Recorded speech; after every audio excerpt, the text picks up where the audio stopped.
My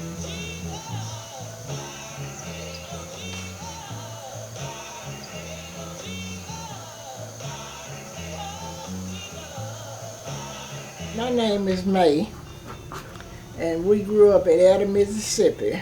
We grew up on a farm, and we raised just about everything you could raise on a farm. My mother loved quilting and piecing quilts because after my father died, this is how she occupied her time. That was one of the things that many of the, particularly black women's mothers, did during their time.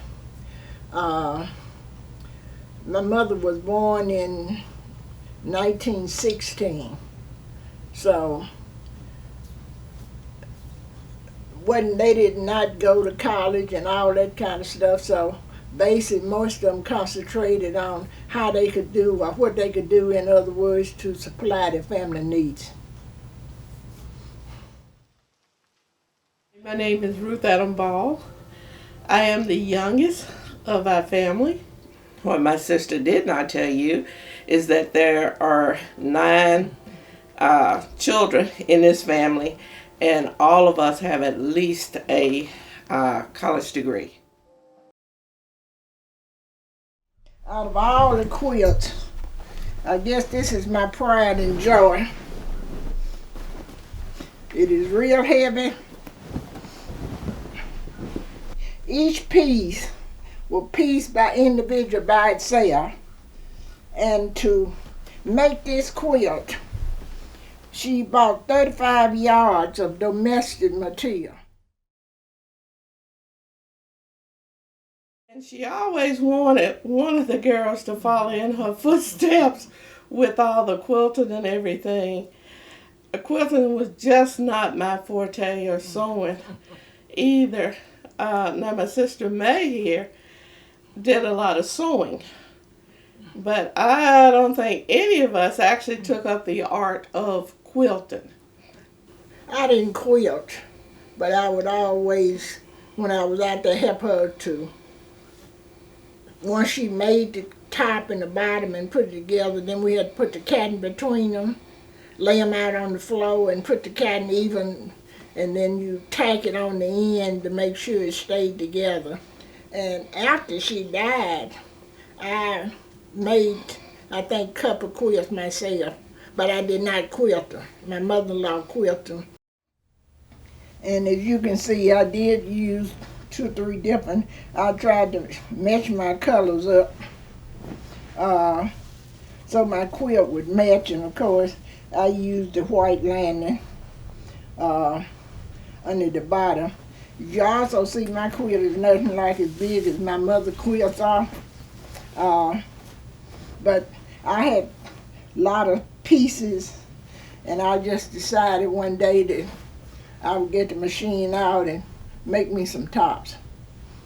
So that is pretty much my part when it comes to making quilts, other than helping my mother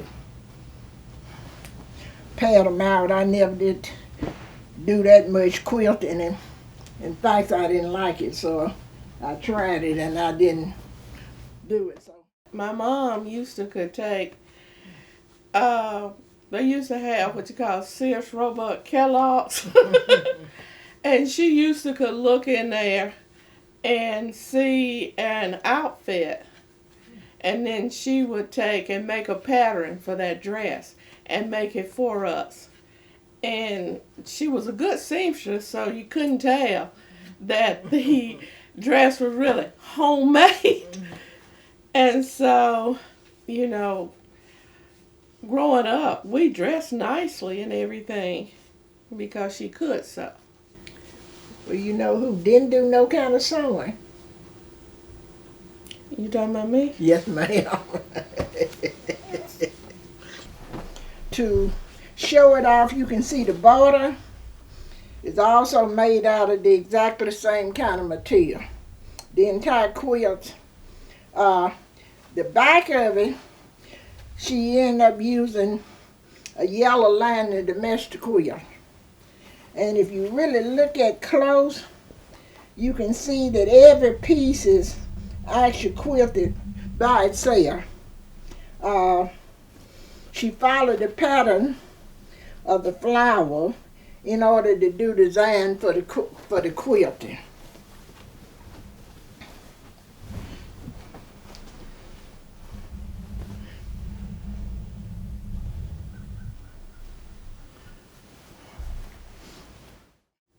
Yep, it took a lot of time to do it. And patience. And that's probably one of the reasons why it's kind of a lost art now. Is that, like my mom, I was taught from her mom. And then none of us learned how to do it. And of course, none of our children know how to do it. And so it's pretty much a lost art now. I doubt very seldom if you can find very many people that actually know how to quilt anymore.